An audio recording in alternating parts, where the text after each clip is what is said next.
right now on Chronicle. We're swinging for the fence, trying to make the impossible possible. A new chapter in our quest to explore the heavens is about to begin. We will very likely see things that no human has ever seen. A quest to return to the moon for the first time in 50 years. We choose to go to the moon in this decade and do the other things, not because they are easy, but because they are hard. And carry the baton Apollo once took to the surface. It's one small step for man, one giant leap for mankind. To places no human has ever been before. I'm ready to make everyone proud and to really fulfill what this mission truly means to all humanity. Boosters in ignition. And it all starts here. And liftoff. From our Space Coast. This is a test flight. We want to put Orion through its paces. The next step in the new space race. And we're going to show you what to expect every step of the way. We want to know what's out there just beyond the horizon, and so the Artemis program is our opportunity. This is WESH 2 Chronicle, Return to the Moon.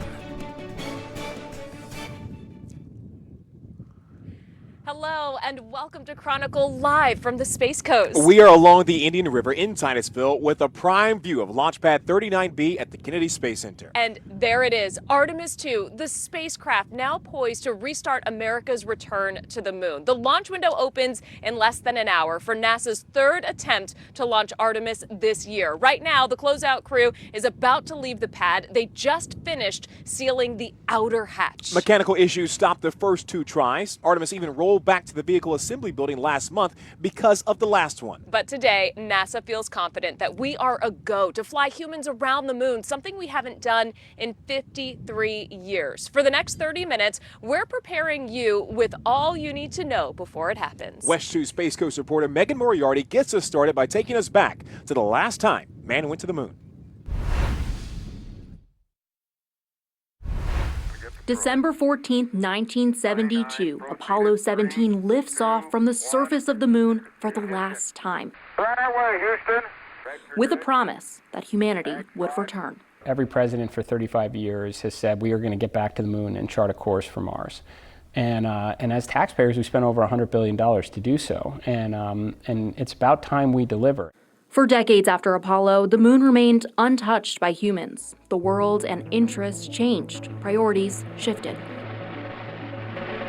NASA's reusable shuttle orbiter, part of a new, less expensive space transportation system. A spaceship that will put our country in the Earth orbit freight business. In the 80s, the celestial focus became low Earth orbit, the space shuttle, the International Space Station, and long-duration living just a few hundred miles above Earth. But the moon has always beckoned us back. We leave as we came, and God willing, as we shall return. With peace and in hope for all mankind. Borrowing a page from Greek mythology, NASA chose Apollo's twin, Artemis, to represent the United States' return to the lunar surface. But why now? For NASA, the moon serves as a proving ground to test technology, habitat, and the systems needed for future deep space missions to planets like Mars. I personally describe it as the greatest adventure in human history. But to leave Earth again, NASA needed a spacecraft designed for deep space, the Orion space capsule. That little spacecraft right there is going to hold these 4 little humans, and we're going to go on a 9-day journey 250,000 miles away from Earth. That is pretty wicked awesome. Orion can sustain astronauts far beyond low Earth orbit, equipped with advanced life support, navigation, and heat shielding meant to help it survive re-entry into Earth. Beneath it, the most powerful rocket ever built, the Space Launch System, or SLS. 3, 2, 1. Boosters in ignition. In 2022, Artemis 1 flew without a crew, traveling hundreds of thousands of miles from Earth, orbiting the moon, and returning home.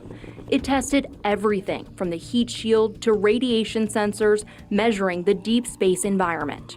And overall, the mission proved that we're ready to put people back on the moon. And Artemis 2 is the next major step. WESH 2 got to see the fully stacked Artemis 2 rocket up close inside the vehicle assembly building last year.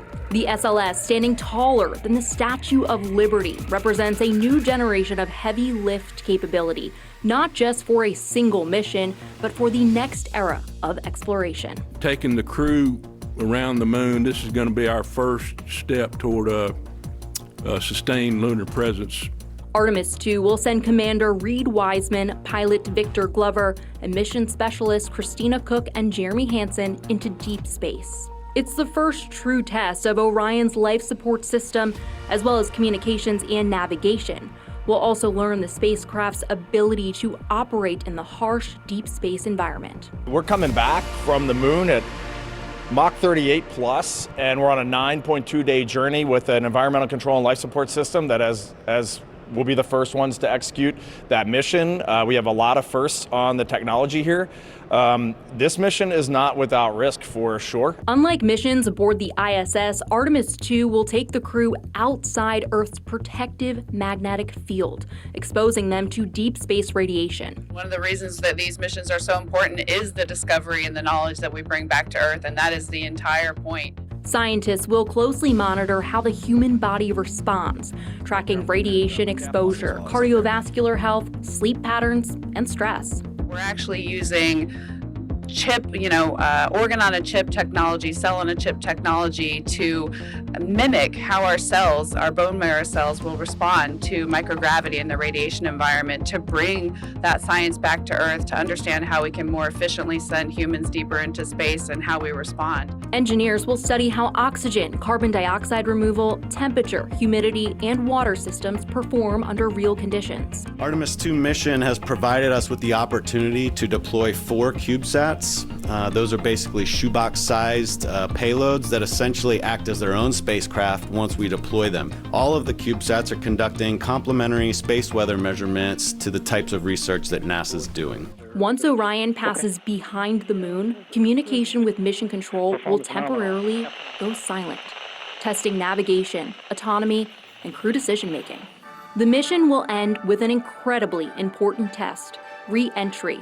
Orion will hit Earth's atmosphere at nearly 25,000 miles per hour, allowing scientists to study the heat shield performance, structural stress, and how the human body handles that kind of force. We'll do it inevitably to figure out the orbital and lunar economy, for all of the science and discovery possibilities that are out there, to inspire my kids, your kids, kids all around the world to want to grow up and contribute to this unbelievable endeavor. The road back to the moon has been long, but it's also been deliberate. You're going to see 4 humans fly around the moon, and if we're doing that now, imagine what we can do next.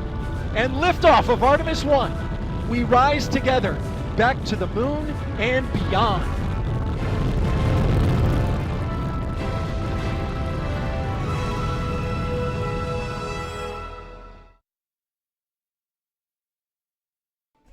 Pushing ourselves to explore is just core to who we are. That's a part of being a human. We're just so ready to fulfill the mission that we came here to do. They are the crew of Artemis 2.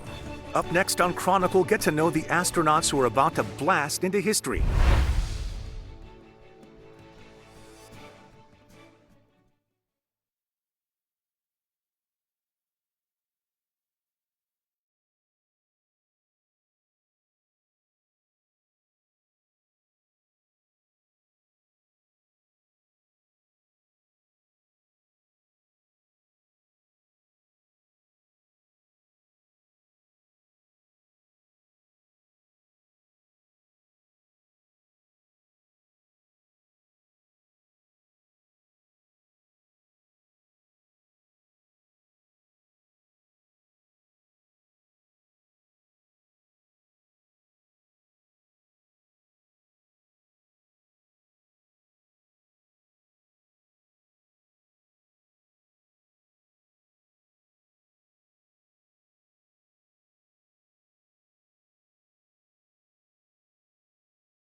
Welcome back to Chronicle. The countdown is getting closer to putting 4 astronauts back into space to orbit the moon. Reed Wiseman, Victor Glover, Christina Cook, and Jeremy Hansen, who boarded Artemis 2 about 3 hours ago. Let's get to know the team, putting their lives on the line to test Orion's ability to support life in deep space for our return to the moon. We're just so ready to fulfill the mission that we came here to do. They are the faces of NASA's return to deep space. 4 astronauts chosen to fly Artemis 2, the first crewed mission of the Artemis program, sending humans back to the moon and paving the way for Mars. We will very likely see things that no human has ever seen. Commander Reed Wiseman leads the mission. And liftoff. Liftoff of Reed Wiseman, Max Sarayev, and Alexander Gerst, the international crew on their way to the International Space Station. Wiseman's been an astronaut for 17 years, completing his first space flight in 2014. I'm NASA astronaut Reed Wiseman, coming to you from the International Space Station. During that 165-day mission, Wiseman racked up 13 hours of spacewalks.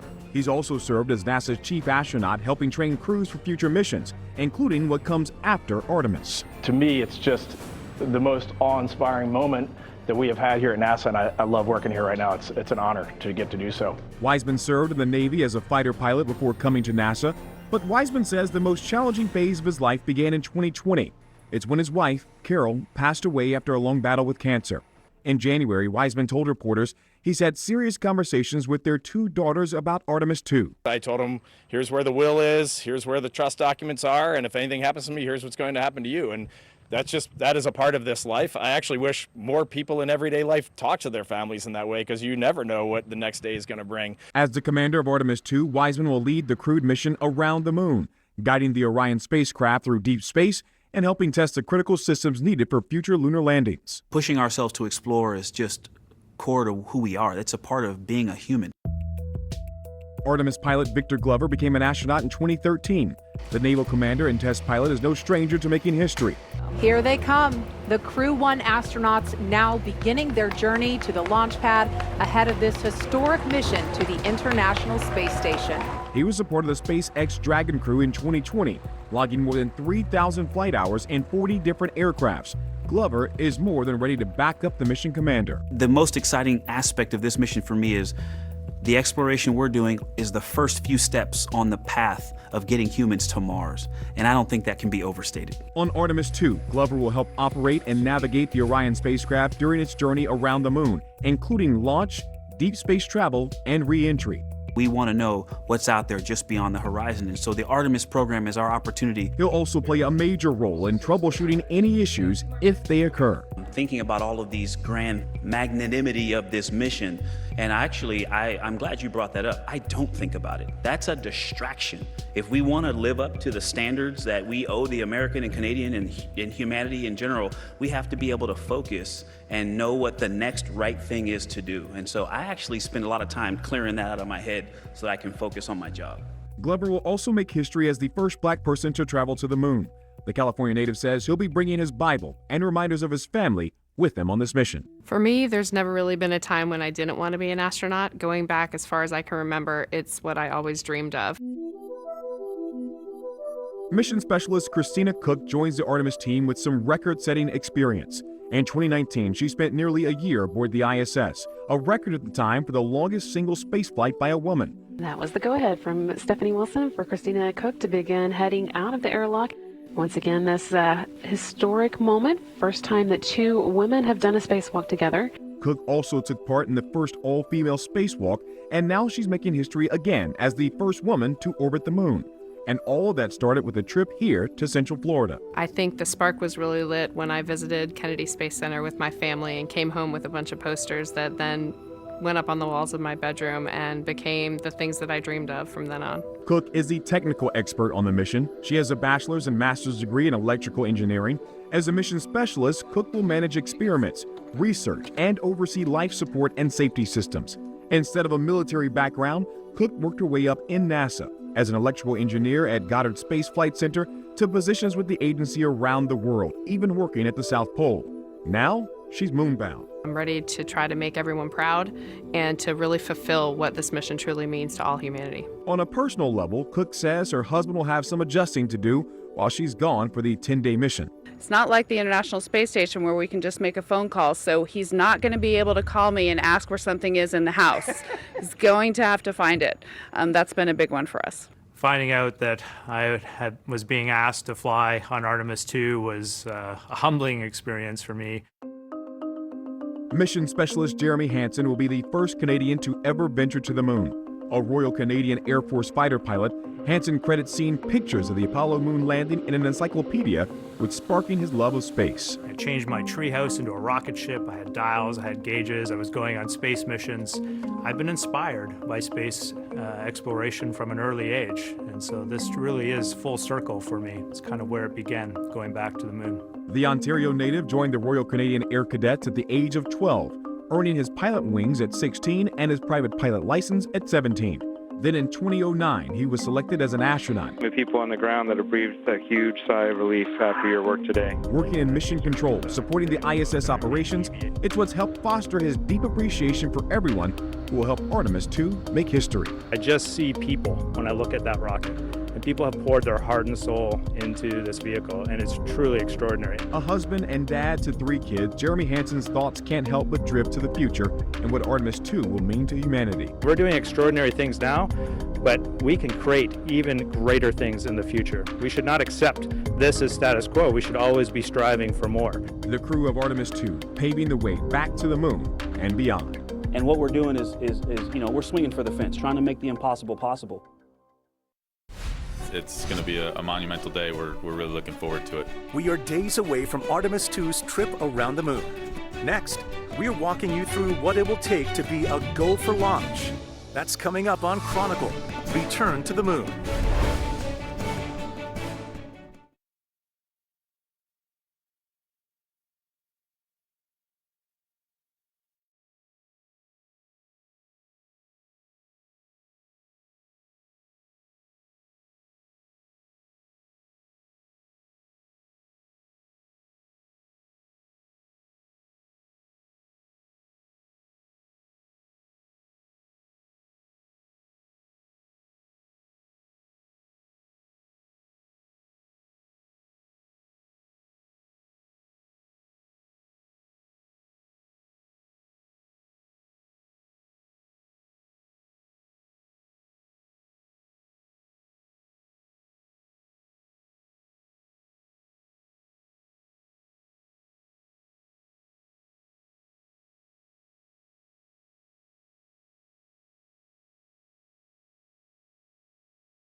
Welcome back to Chronicle. Return to the moon. We are about 30 minutes away from opening the launch window for Artemis 2. This is a really close window. We're almost there. It is also the closest we've gotten this year to the launch, which will usher in a new schedule for the program. In February, NASA Administrator Jared Isaacman announced a realignment of the Artemis program. The goal, getting more regular flights of the SLS. So they added a new Artemis mission in 2027, which means Artemis 4 will be the mission returning astronauts to the lunar surface in 2028. More flights build more experience around everything that must go right to launch that massive rocket. WESH News space reporter Megan Moriarty explains what that entails in the lead up to launch. I'll just say it really doesn't get much better than this, and we're making history. When it launches, Artemis 2 will send 4 astronauts around the moon and back. The 10-day flight will test a range of deep space exploration capabilities. For this crew, we've been on this journey for about 2.5 years, and we truly look at that and see teamwork. Teamwork that began long before Artemis 2. We're still learning things from the Apollo era, and so it'll be nice to take the baton, run our best race, and then hopefully pass that baton on to the Artemis 100. The first Artemis mission in 2022 was an uncrewed test flight. The goal? Orion is wrapping up a mission that will have spanned 1.4 million miles. To learn how the astronaut vehicle Orion would hold up. Where the temperatures around the heat shield are reaching about 5,000 degrees Fahrenheit. This is the moment of truth for Orion. The results? The heat shield chipped and cracked while entering the atmosphere. Engineers say astronauts would have been safe, but they still had concerns over the gases that formed during re-entry. That's why we do test flights. It's something we discussed with NASA Administrator Jared Isaacman during an exclusive interview in January. So then you learn from that data. So I can tell you probably if it wasn't my first day on the job, it was the first couple days that I specifically asked for the full briefing on the heat shield. So I made that information available to some internal and external experts, some dissenting voices to say, look, we're going to put all the cards on the table and we're going to have a healthy dialogue. And the result of which I think only reaffirmed my confidence in the decisions of the bright engineers at NASA that we have modified our reentry profile. While Artemis 2 will use the same heat shield design, NASA believes the trajectory changes will mitigate the risk. I got one job, and it's a safe return of Reed and Victor and Christina and Jeremy. I consider that a duty and a trust. After a 12-hour trip from the vehicle assembly building to Launch Pad 39B, Artemis 2 is in position to make history. It's going to be a monumental day. We're really looking forward to it. On launch day, the countdown itself is a final systems check. Fuel loading, weather monitoring, and last-minute data review, all designed to answer one question. Is it safe to fly today? Then comes the most difficult step, filling the SLS propellant tanks with more than 700,000 gallons of liquid oxygen and liquid hydrogen. Artemis 2 astronauts will then board the 322-foot-tall Space Launch System rocket and Orion spacecraft. We'll fully tank that vehicle.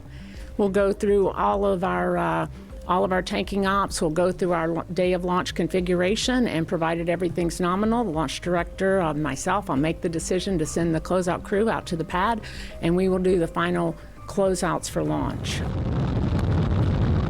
Once we have liftoff, The upper stage will do the apogee raise burn that will take us into a high Earth orbit, where we'll spend about 24 hours checking out the Orion systems, life support systems, crew systems, ensuring everything's ready. The Artemis 2 crew will travel about 4,600 miles beyond the moon, becoming the first humans to lay eyes on the far side of the moon in more than 50 years. It's a crucial event between testing and eventually a lunar landing. One of the reasons that these missions are so important is the discovery and the knowledge that we bring back to Earth, and that is the entire point, to understand how we can more efficiently send humans deeper into space and how we respond. Artemis 2 isn't the destination, it's the prep for the real goal, returning humans to the lunar surface for the first time in more than half a century. It's about time we deliver, and this time when we deliver, we are not just going back there to plant the flag and leave our footsteps. We are going to create an enduring presence. We have liftoff. If and when that happens, two commercial companies, SpaceX and Blue Origin, aim to play critical roles in making a lunar landing possible. WESH 2 traveled to the Rio Grande Valley to learn more about SpaceX's Starship rocket. It's designed to land astronauts on the moon, but because of delays in critical milestones like orbital propellant transfer, NASA has been evaluating if SpaceX can meet the timeline. Blue Origin, contracted for Artemis 5 with their Blue Moon lander, has pitched NASA on a redesign of its Mark 1 lander, saying it could be modified to get humans to the moon safely. We also want to embark on missions to Mars and beyond. So this is an important capability, but it's very technically challenging, and NASA has to work very closely with our partners in order to get it right. The ultimate goal, a permanent human presence on the moon, a lunar base that could transform life on Earth from self-driving cars to humanoid robots. Would you say that this is kind of bringing science fiction to life? This is what we all hoped for as children watching science fiction movies and such, is that someday we would grow up and this would be our reality. And I think that's quickly approaching. And I do want to emphasize that, having a moon base, figuring out a lunar economy and an orbital economy is key to having that sci-fi future we all want. For NASA, Artemis 2 is just the beginning. We're going to have some failures, some setbacks along the way, and then we're going to pick ourselves back up and keep going. From a test flight around the moon to a permanent base, Artemis 2 could mark the start of a future where space exploration and daily life are more connected than ever before.